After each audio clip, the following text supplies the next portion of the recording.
children, how are you? Once time again, welcome to you children in school Sardar Patel public school Mubarakpur Bariyan Ambedkar Nagar. Children, क्या कर रहे हो आप लोग? आप लोग ज़्यादा घूम रहे हो ना, टहल रहे हो, पढ़ाई पर ध्यान नहीं दे रहे हो। जो हमने वीडियो आप लोगों को दिया है वो जो है आप लोग देख लीजिए और उससे जो है थोड़ा सा पढ़ लीजिए। आप बहुत ज़्यादा खेलते हैं, कम से कम पढ़ाई पर भी ध्यान दीजिए। और गार्जियन महोदय से मेरा अनुरोध है और रिक्वेस्ट भी है कि बच्चों को थोड़ा ध्यान दें कि जो है मतलब थोड़ा पढ़ाई पर भी ध्यान दें, कंसंट्रेट करें। और बाई चांस तो खेल ही रहे हैं और गेम ज़्यादा देखते हैं, टीवी देखते हैं, तो फिर उन्हें थोड़ा सा मना कीजिए और पढ़ाई पर विशेष ध्यान दीजिए। तो आज हम इस वीडियो में क्लास थर्ड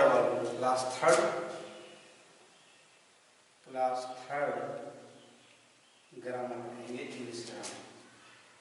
इंग्लिश ग्रामर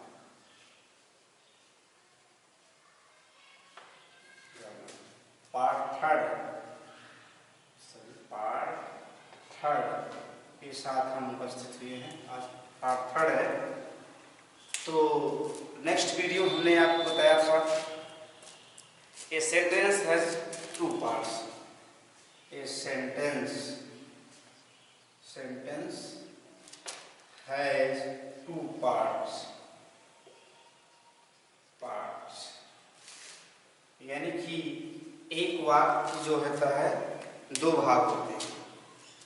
तो कुछ किताबों में जो आपकी बुक है, जो क्लास थर्ड की बुक है इंग्लिश ग्रामर की, जो आपके विद्यालय में आया बुक जो आपको पढ़ना है, उसमें a sentence has two part, दो पार्ट दिया है। एक वन है नाउन और सेकंड दिया गया है वर्ब दिया है। जबकि आप दूसरे अन्य जो इससे आगे जाएगा दूसरी किताब में पाएंगे तो नाउन को ही सब्जेक्ट कहा जाता है। क्या कहा जाता है बच्चों? सब्जेक्ट कहा जाता है। इसे आप सब्जेक्ट, और दूसरी भाषा में हम कहेंगे इसे प्रेडिकेट कहेंगे। प्रेडिकेट कहा जाता है। प्रेडिकेट जो नाउन यानी कि संज्ञा, सब्जेक्ट मीन्स कर्ता, इसका मीन्स कर्ता नहीं संज्ञा और कर्ता यानी बात एक ही है। और वर्ब मीन्स क्रिया होता है, क्रिया या जो है प्रेडिकेट, जिसको कहते हैं विधेय कहा जाता है। विधेय क्या कहते हैं इसे? विधेय कहा जाता है। क्या कहते हैं उसे? विधेय। तो जो हमने आपको बताया था नाउन यानी कि संज्ञा, दो पार्ट होते हैं, एक नाउन होता है एक वर्ब होता है।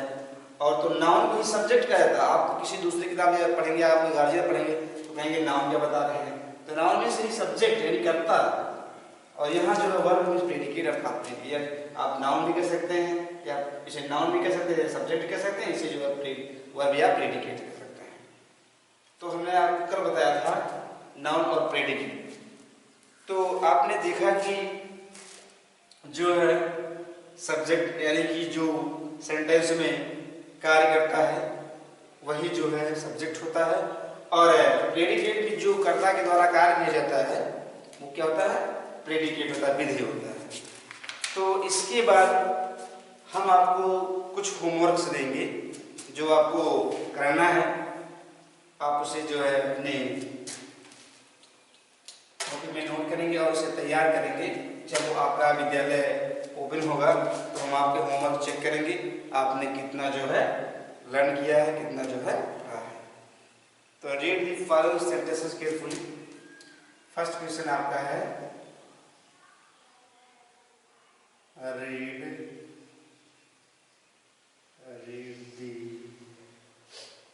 Following sentences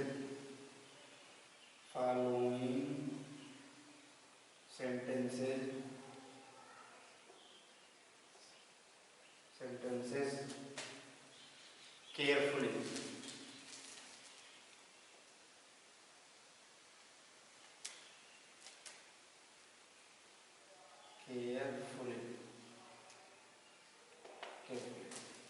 Read the following sentences carefully.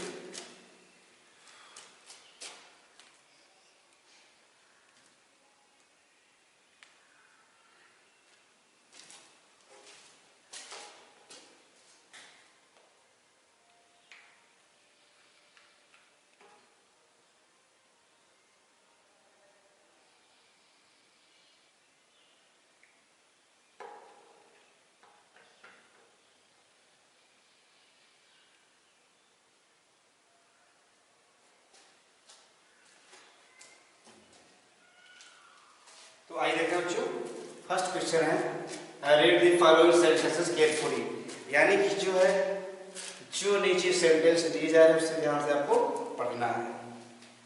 यहाँ एक तरफ हमने लिख दिया नाउन, नाउन जिसे हम ब्रैकेट्स में लिखेंगे सब्जेक्ट, सब्जेक्ट, और दूसरी तरफ लिख देंगे हम वर्ब जिसे हम लिखेंगे ब्रैकेट में प्रेडिकेट, प्रेडिकेट। ये देखिए हमने यहाँ लिख दिया नाउन यानी कि जिसको हम सब्जेक्ट कहेंगे, और यहाँ वर्ब जिसे हम प्रेडिकेट कहेंगे। तो यहाँ लिख रहे हैं रवि, रवि हो गया।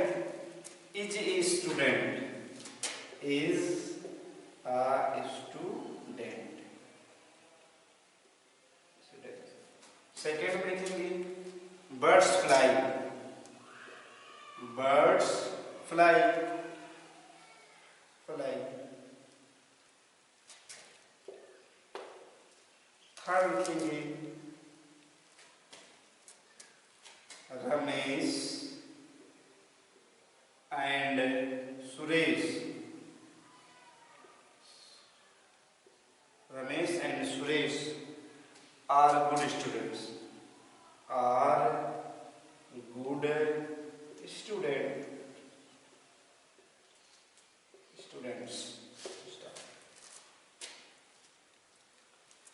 The dog is hungry. Next, the dog is hungry. Hungry. Stop. उसके बाद नेक्स्ट है the farmer grew potatoes, the farmer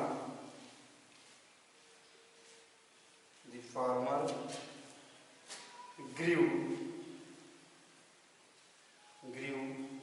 potatoes in his field, potatoes in his field.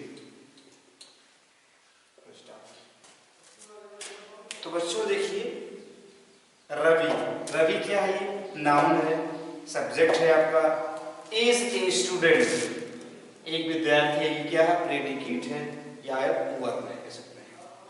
Birds, birds means क्या होता है, चिड़िया होता है, यानी बर्ड्स मीन्स चिड़िया, बहुत सी चिड़िया। फ्लाई, फ्लाई मीन्स उड़ती हैं, ये फ्लाई मीन्स होता है उड़ना, यानी वर्ब है, जिसे हम प्रेडिकेट कहते हैं। रमेश एंड सुरेश ये दोनों नाउन है यानी कि सब्जेक्ट है, करता है। तो कोई जरूरी नहीं है कि बेटा एक ही सब्जेक्ट होता है, सब्जेक्ट में एक वर्ड हो सकते हैं या अनेक वर्ड हो सकते हैं। इसी तरह से प्रेडिकेट यानी वर्ब में भी एक वर्ड हो सकते हैं या कई वर्ड हो सकते हैं। फॉर एग्जाम्पल जैसे यहाँ दिया गया है बर्ड्स, बर्ड्स मीन्स होता है पक्षियाँ चिड़िया, फ्लाई मीन्स होती हैं। तो यहाँ जो वर्ब है प्रेडिकेट हमारा वन वर्ड है, और यहाँ भी क्या है वन वर्ड है। फिर अगला है Ramesh and Suresh are good students, Ramesh and Suresh ये क्या है, नाउन है, आर मीन्स गुड स्टूडेंट्स। फिर नेक्स्ट है द डॉग, द डॉग क्या है आपका, नाउन है, सब्जेक्ट है। इज हंगरी, हंगरी मीन्स क्या होता है भूखा, क्या होता है भूखा, हंगरी मीन्स होता है भूखा, यानी कि डॉग जो होता है जो कुत्ता है वो कैसा है भूखा है। नेक्स्ट क्या है द फार्मर, फार्मर मीन्स क्या होता है किसान बनते हैं, किसान। ग्रीव, ग्रीव मीन्स होता है उगाना होता है या उत्पन्न करना, पैदा करना। पोटैटोज, पोटैटोज आप लोग जानते हैं, इन हिज फील्ड अपने खेत में। तो यहाँ द फार्मर क्या हो गया, सब्जेक्ट हो गया, नाउन हो गया, और grew potatoes in his field ये क्या हो गया, वर्ब हो गया, प्रेडिकेट हो गया। तो इसी तरह से आपको जो है करना है, आपको पहचानना है, आपकी बुक में है। अगर आपके पास ग्रामर की बुक नहीं है तो विद्यालय में उपलब्ध है, आकर के ले लेंगे, तो आप उसमें से देख करके अच्छे तरीके से रीडिंग करेंगे, पढ़ेंगे। आफ्टर दिस, इसके बाद सेकेंड क्वेश्चन क्या है, सेकेंड क्वेश्चन इसे आप नोट डाउन कर लेंगे और अपने बुक से, अगर आपकी बुक नहीं है आपके पास तो आप वीडियो से ही करा सकते हैं। इसके बाद क्वेश्चन नंबर 2 दिया गया है आपका, question number 2, rearrange the following groups of words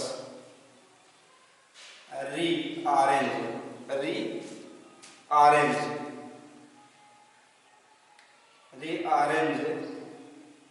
the following, rearrange the following, rearrange the following groups of words,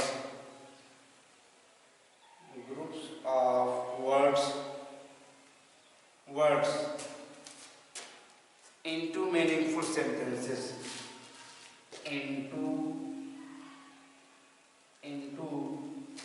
meaningful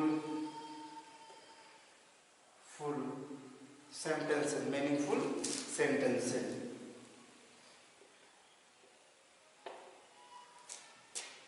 यहाँ देखिए, पहले आप इसे क्वेश्चन को समझ लीजिए। अगर आप क्वेश्चन समझ नहीं पाएंगे, उसका अर्थ नहीं निकाल पाएंगे, तो आप कर नहीं पाएंगे। रीअरेंज का मतलब होता है पुनः जो है सही क्रम में लिखना, करेक्ट ऑर्डर में लिखना। जैसे रीअरेंज का मतलब होता है पुनः कोई शब्द लिखे गए हैं, उसको जो है क्रम से लिखना है। फॉर एग्जाम्पल, उदाहरण के तौर पर बताएंगे अभी आपको। Rearrange the following group of words, जो शब्दों का समूह दिया गया है आपके बुक में या जो आपको क्वेश्चन में दिए जा रहे हैं, वर्ड्स इनटू मीनिंगफुल सेंटेंसेस, उसमें किसमें बदलना है? मीनिंगफुल सेंटेंसेस, यानी कि एक ऐसा सेंटेंस बनाना जिसका अर्थ क्लियर हो जाए, जिसका अर्थ हो, जिसका भाव स्पष्ट हो, उसे आपको करना है। तो rearrange the following group of words into meaningful sentences, यानी कि जो आपके सेंटेंस दिए गए हैं उन्हें आप पुनः जो है करेक्ट ऑर्डर में लिख करके उसका जो है एक सेंटेंस जो है अर्थ प्रकट करना है, अर्थ निकालना है। तो आइए हम फर्स्ट सेंटेंस आपको बताते हैं, उसके बाद आपकी क्वेश्चन नंबर फर्स्ट का ए है, हम लिखेंगे 1 लिख देते हैं। 1 क्या है? Is the Delhi, is the Delhi. ये देखिए यहाँ दिल्ली जो है नाउन है, इसलिए हम फर्स्ट लेटर कैरेक्टर से लिखेंगे। Of capital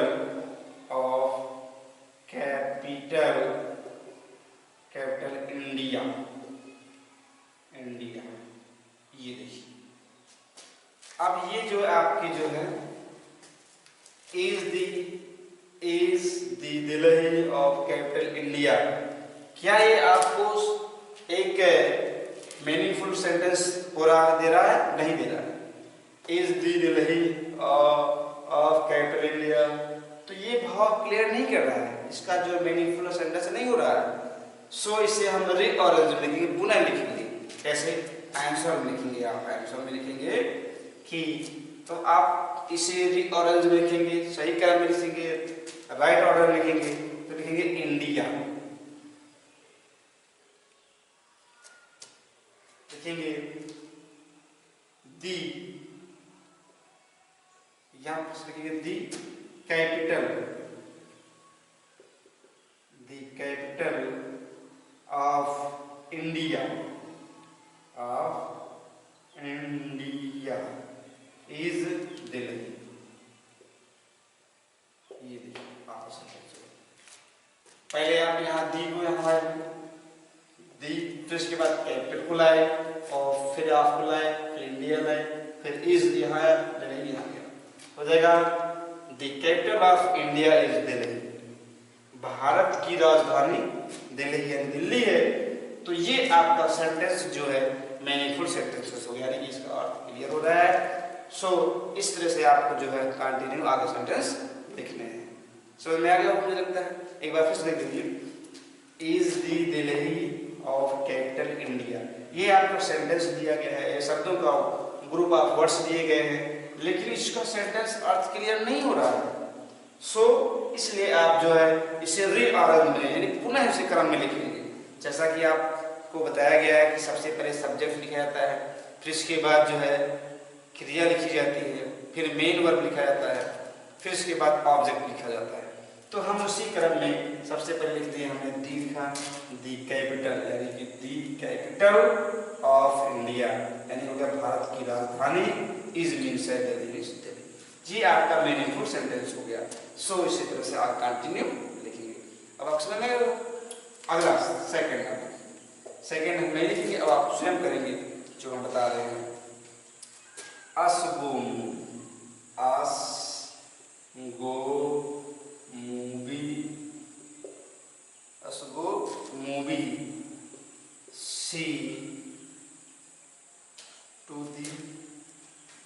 the left, to the left,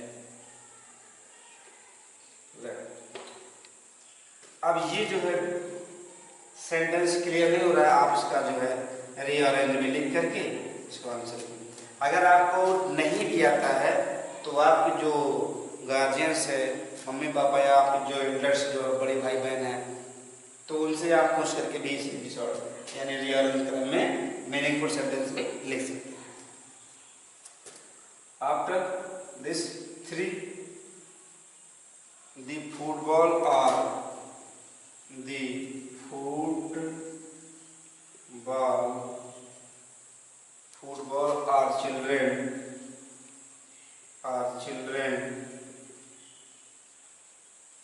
children playing full stop। यार the football are children playing, तो ये जो है एक सेंटेंस क्लियर नहीं है, इसका अर्थ क्लियर नहीं हो रहा है, तो ये जो है आपको क्या हो गया, ये डिसऑर्डर में लिखा गया है। आप इसे रीऑर्डर में लिखेंगे और मेरी फुल सेंटेंस में लिखेंगे। यहाँ आंसर हम दे रहे हैं तो आप इसे लिखेंगे। फिर आफ्टर दिस, इसके बाद अगला नेक्स्ट दिया गया है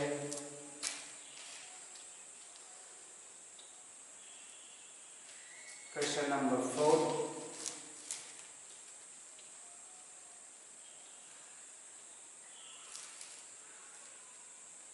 Question number 4.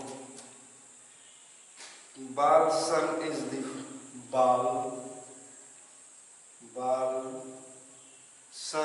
the sun is the fire, a fire।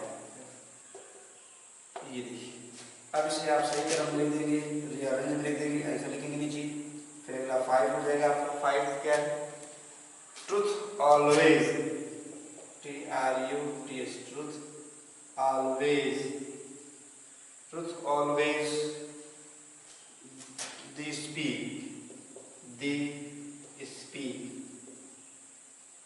ये आपका सेंटेंस अर्थ क्लियर नहीं दे रहा है, इसका भाव क्लियर नहीं हो रहा है, तो सो आप जो इसे रीअरेंज में लिखेंगे, पूरा इसे लिखेंगे। नेक्स्ट आपका कौन सा क्वेश्चन आ रहा है,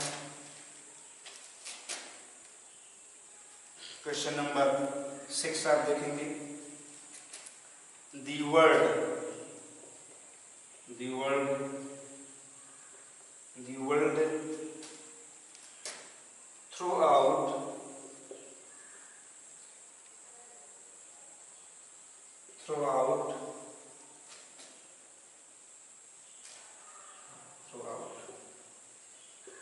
throughout English speaking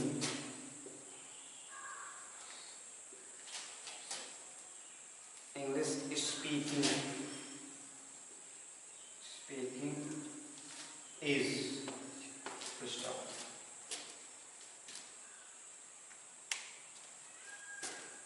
The world throughout English speaking is, तो यहाँ जो है ये सेंटेंस क्लियर नहीं कर रहा है, तो आप जो है इसे रीअरेंज में लिखेंगे।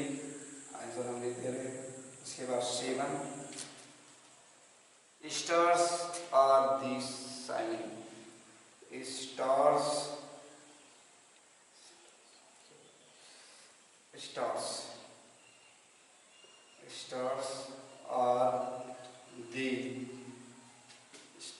are the shining।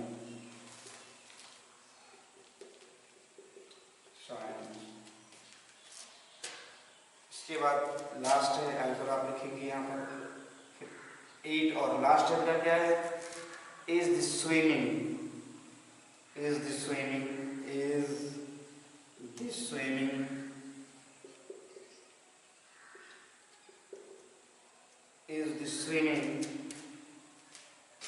kind of exercise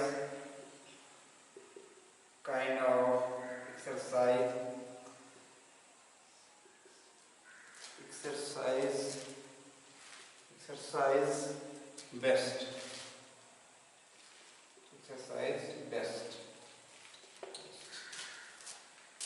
So in the above sentences you will write rearrange,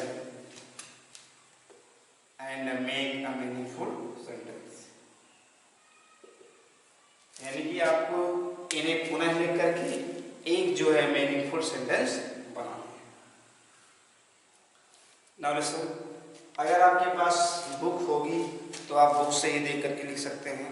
अगर बुक नहीं है तो इस वीडियो के माध्यम से आप जो है इसे बनाएंगे। अगर आपको थोड़ा सा कठिन लग रहा है बच्चों, तो जो आपके एल्डर्स हैं, यानी कि आपके जो माता पिता हैं या आपके जो बड़े सिस्टर हैं, भाई हैं, हाँ, तो उनसे आप जो है पूछ करके आप इसे ऑरेंज में लिख लेंगे, मीनिंगफुल सेंटेंस में लिख देंगे। इसके बाद कुछ होमवर्क्स और दिए गए हैं जो आपको क्वेश्चन नंबर नेक्स्ट में दिया गया है, इसीलिए आप जो है नोट कर लेंगे,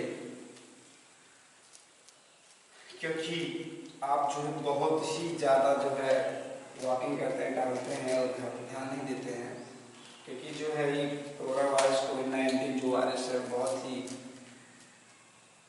इफेक्टेड किया है पूरे वर्ल्ड को। सो इसलिए आप लोग बहुत ही इंजॉय कर रहे हैं, घर पर पढ़ाई पर ध्यान नहीं देते हैं, तो आप लोग ध्यान देंगे। Divide the following sentence into part, you see, noun and verb. Divide the following sentences. Next question है 3 है। Divide the following. Divide the following. Divide the following sentences into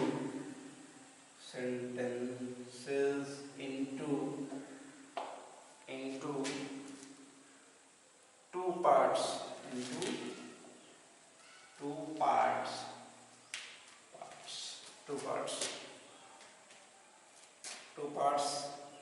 noun and verb। जैसा कि आपको बताया गया है, हमने बताया है कि नाउन को ही जो है हम सब्जेक्ट भी कहते हैं, सब्जेक्ट है ना, सब्जेक्ट या प्रेडिकेट।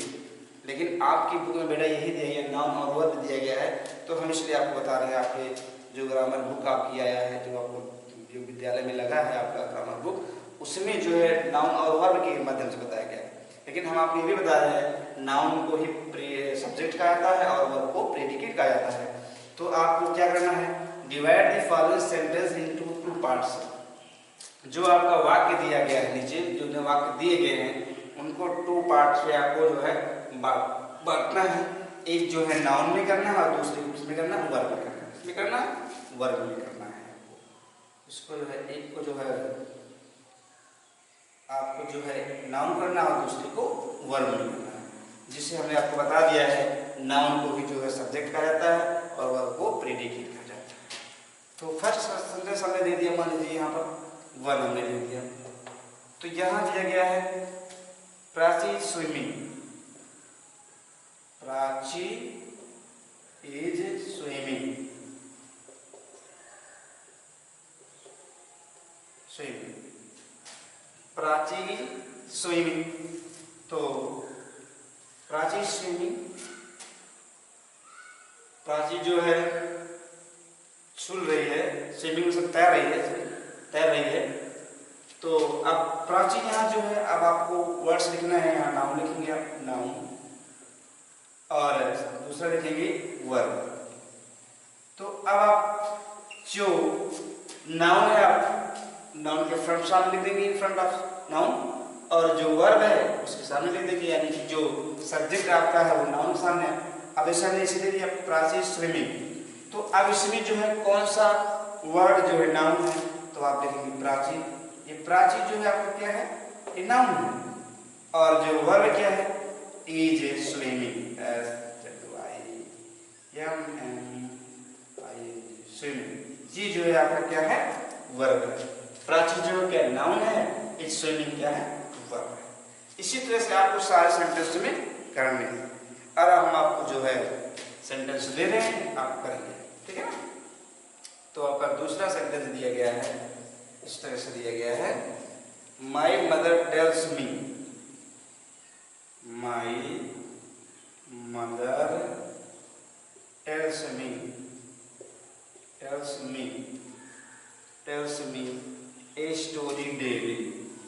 Story daily.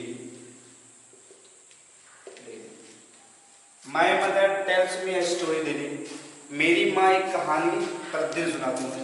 मेरी माँ मुझे जो है प्रतिदिन कहानी सुनाती है। तो इस वाक्य में आपको क्या लिखना है? नाउन लिखना है। यहाँ आप नाउन लिख देंगे और इसके बाद वर्ब लिख देंगे। तो आपको हमने पहले वाक्य में बता दिया है कि नाउन से लिखना है और वर्ब से लिखना है ना। तो अब इसके बाद आप जो है तीसरा सेंटेंस लिखेंगे। अब आपको इसी तरह से करना है। अब हम सेंटेंस दे दे रहे हैं आपको, बाकी आप लोग खुद जो है नाउन और वर्ब को अलग अलग डिवाइड करेंगे। उसी को हम जो है नाउन को सब्जेक्ट भी कहते हैं और वर्ब भी कहते हैं। तो थर्ड आपका सेंटेंस है, थर्ड है आपका we all need air. We all need air. हम सभी को हवा की जरूरत है, ऑक्सीजन की जरूरत है, जरूरत है। तो आप इसमें क्या करना है? आपको डिवाइड क्या करना है? नाउन को अलग कर देना है और वर्ब को अलग कर देना है। क्या कर देना है? वर्ब को जो नाउन है वो नाउन के सामने ला देंगे, आप राइट कर देंगे, और जो वर्ब है उसे आप वर्ब के सामने राइट कर देंगे। क्वेश्चन नंबर 4 है आपका। नेक्स्ट क्वेश्चन है the singing of the birds. The singing of the birds. Singing. The singing of the bird.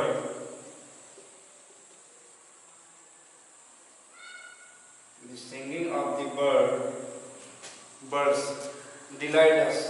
Birds delight us. The singing of the birds delight us.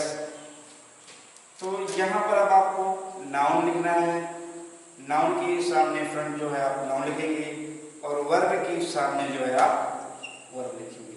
तो आप समझ गए होंगे ना कि जो हमने आपको बताया है कि कौन सा नाउन होता है, कौन सा वर्ब होता है।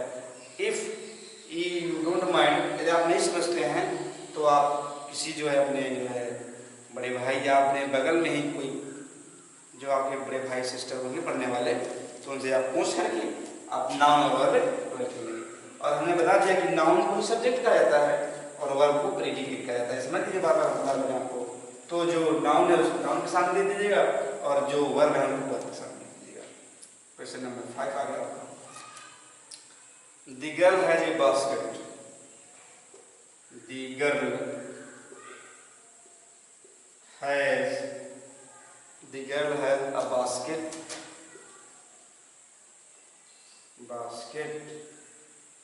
on her head. On her head. अब इसे आप जो है नाउन को अलग डिवाइड कर देंगे और जो वर्ब को अलग डिवाइड कर देंगे। ठीक है ना।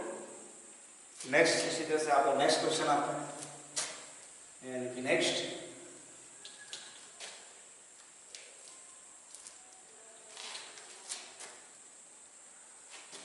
Six.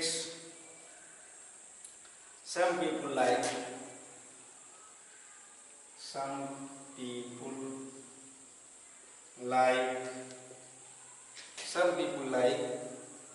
the strong coffee. The strong coffee. अब यहाँ जो है Some people like strong coffee. कुछ लोग जो है कॉफी को बहुत ज़्यादा पसंद करते हैं, अधिकांश पसंद करते हैं, अत्यधिक पसंद करते हैं।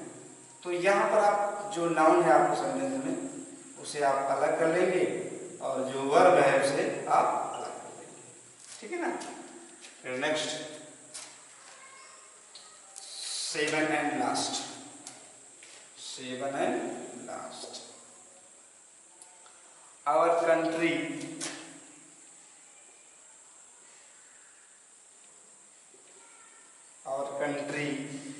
is a beautiful place. Is a beautiful place. Our country is a जो है हमें क्या करना है, नाउन को अलग करना, डिवाइड करना है, एंड वर्ब को अलग कर देना है। तो आफ्टर दिस जो हमने अभी आपको होमवर्क दिए हैं आज, उसे आप जो है अपनी कॉपी में ज़रूर नोट कर लेंगे और इससे जो है डिवाइड भी कर लेंगे नाउन एंड वर्ब को, जैसा कि हमने अगले में बताया कि आपको अगला क्वेश्चन था रीअरेंज दी मीनिंगफुल सेंटेंस को। अगले सेंटेंस को जो है आपको रीअरेंज करना है, उसको जो है मीनिंगफुल सेंटेंस में लिखना है।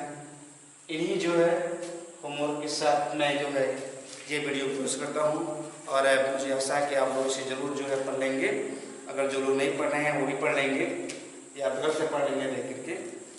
और अगर आपके पास जो है बुक ना हो तो बुक विद्यालय में अवेलेबल हो गया है, तो आपके गार्जियन से रिक्वेस्ट है कि वो बुक आकर के ले लेंगे, जिससे आपको पढ़ने में सुविधा हो, कोई परेशानी ना हो, कोई दिक्कत ना आए।